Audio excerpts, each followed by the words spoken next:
ہمارے حرمین کو آنچ آئے تو دیکھا جائے، لاؤ تم اپنی پوری طاقت کو. اور اس کے مقابلے میں مسلمانوں کو بظاہر حالت کمزور ہوتی ہے. یعنی تناسب دیکھیے تو کچھ سمجھ میں بھی نہیں آتا کہ یہ کیا مقابلہ چیونٹیوں اور ہاتھیوں کا مقابلہ ہے.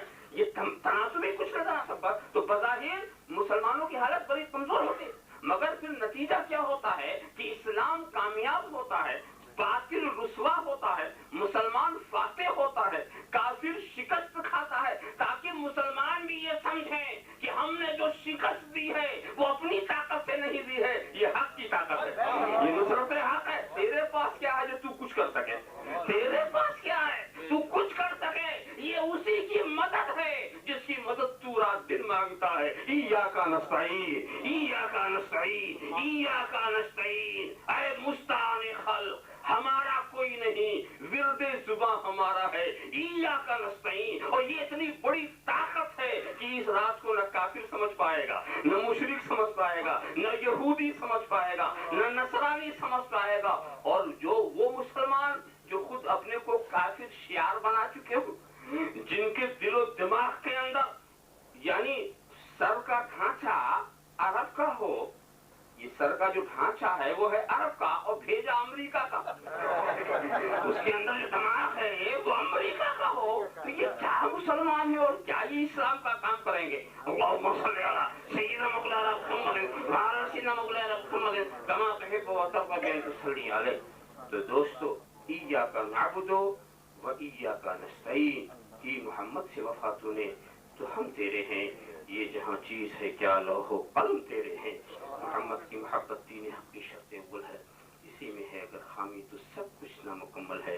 محمد کی غلامی ہے سند آزاد ہونے کی، خدا کے دامن توحید میں آباد ہونے کی.